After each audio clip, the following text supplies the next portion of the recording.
የመልእክት ርዕስ በትዕግስት መጠበቅ ይላል። ትዕግስት የሚባል ትምህርት ቤት አለ። ንገረው አጠገብ ያለው ትዕግስት ትምህርት ቤት ታውቃለህ ወይ? እዚህ ትምህርት ቤት ሳትማር ምንም መያዝ አትችልም። ከፀሐይ በታች ከምድር በላይ ለወንዱም ለሴቱም ለሀብታሙም ለድሃውም የተሰራ የጋራ ትምህርት ቤት ነው።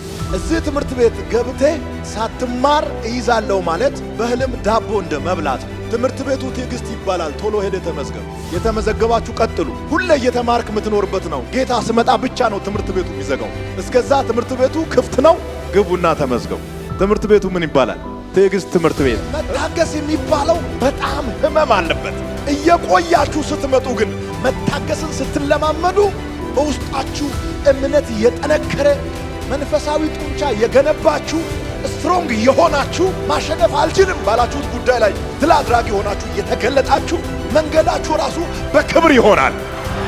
እሺ እታገሳለሁ ማለት በጣም ቀላል ነው። እሺ እጠብቃለሁ ማለት በጣም ቀላል ነው።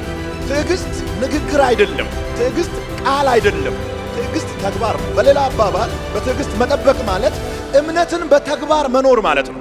አንዳንዱ በአፉ ይናገራል፣ ችግር የለም ይላል፣ ነገር ግን አይኖርም። ትዕግስት ማለት ሪል በልብ ያለውን እምነት በተግባር ኖሮ ማሳየት ነው። ለዚህ ደግሞ በመጽሐፍ ቅዱስ ውስጥ አብርሃም አለ፣ ዳዊት አለ፣ ዮሴፍ አለ።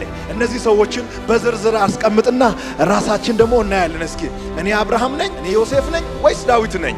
ወይስ ከነሱ ውጭ ነን? ከነሱ ውጭ ከሆንን ቶሎ ብለን እዚህ ትምህርት ቤት መግባት አለብን። መጸለይ ማለት አይደለም ትዕግስት ማለት።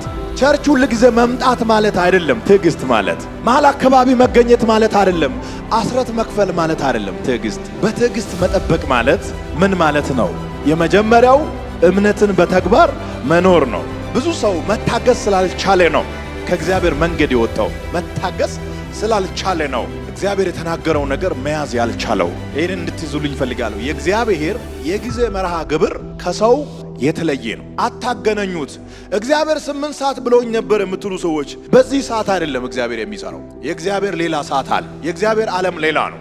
የማይታየውን ዓለም አምጥቴ በሚታየው ዓለም ላይ መለካት አትችልም። እጅ ላይ ያለው ሰዓት ቢሮ እንድትገባ የሚያገለግል ነው እንጂ እግዚአብሔርን ኮንትሮል የሚያደርግ አይደለም። ቢሮ ከፈተ አልከፈተ፣ ምሳ ሰዓት ደረሰ ያልደረሰም ነው እንጂ።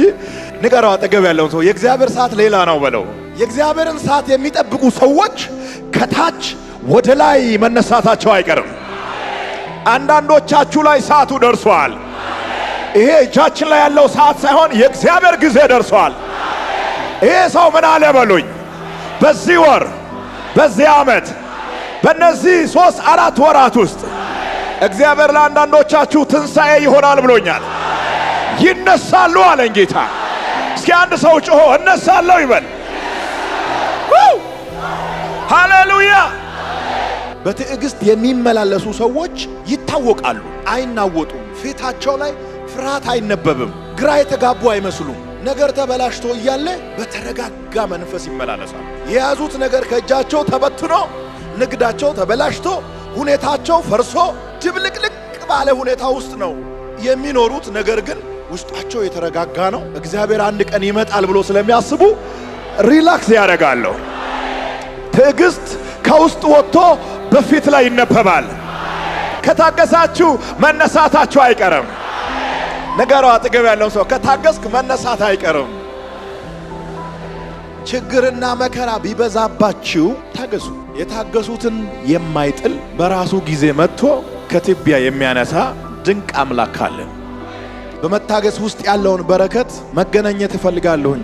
ነገር ግን በራሱ ትዕግስት ምንድነው የሚገኘውስ ኬት ነው የምትሉኝ ሰዎች፣ ትዕግስት የመንፈስ ቅዱስ ፍሬ ነው። ከሱፐር ማርኬት አታገኝ፣ ሱቅ ውስጥም የለም። አሜሪካ ካናዳ ሄደ የምታገኘው አይደለም። ኤምባሲ ገብተ የምታገኘው ቪዛ አይደለም። ትዕግስት የመንፈስ ቅዱስ ፍሬ ነው። በውስጣችሁ ያለው የእግዚአብሔር መንፈስ ነው ትዕግስትን የሚሰጣችሁ። ትዕግስት ፍለጋ ከተማ አትሂዱ። ትዕግስት ፍለጋ የሆነ ቸርች አትሂዱ። ትዕግስት ያለው አንተ ውስጥ ነው። ትዕግስት ፍሬ ነው። ምን አይነት ፍሬ? የመንፈስ ቅዱስ ፍሬ ነው። መንፈስ ቅዱስ እናንተ ውስጥ ካለ ይሄንን ፍሬ በህይወታችሁ ላይ ፕራክቲስ ማድረግ ትችላላችሁ። መንፈስ ቅዱስ ነው ራሱ መታገስ እንድትችል የሚያደርገው እኮ መንፈስ ቅዱስ ነው። ሰው ትዕግስት የለውም፣ አይታገስም። ሰው በትዕግስት መጠበቅ ማለት በመከራ ውስጥ መቋቋም ማለት ነው። አያምም ማለት አይደለም፣ አያስጨንቅም ማለት አይደለም። ቦታው ላይ ሆነ ተሰደብ፣ ቦታው ላይ ሆነ ተገፋ። መገፋት አለ ብለ ቦታውን አትልቀቅ። ስድብ አለ ብለ ቦታውን አትልቀቅ። ረሃብ አለ፣ ችግር አለ፣ ፈተና አለ ብለ ቦታውን አትልቀቅ። እዛው ሆነ ተፈተን፣ እዛው ሆነ ተሰደብ፣ እዛው ሆነ ሰዎች ይቀጥቅጡ። የሆነ ቀን በድንጋይ የደበደበ ሰው በሚቀጥለው ቀን ቀይ ምንጣፍ ያነጥፍና ና በዚህ ይልሃል በክብር። ይሄንን በራሴ አይቻለሁ። እንደ ውሻ በድንጋይ የደበደቡ ሰዎች ከታገሳችሁ በሚቀጥለው ወር በሚቀጥለው ዓመት ቀይ ምንጣፍ አንጥፎ በክብር አበባ ይዞ ይቀበላሉ። ትዕግስት ይህንን ያደርጋል። ከታገሳችሁ ታያላችሁ።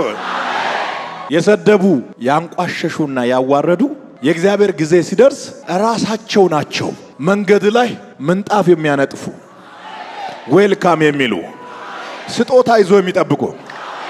በሕይወቴ እንደ እንትና ማንም አልጎዳኝም የምትለው ሰው እሱ ራሱ ነው ለእጅ ቀለበት ይዞ የሚመጣው።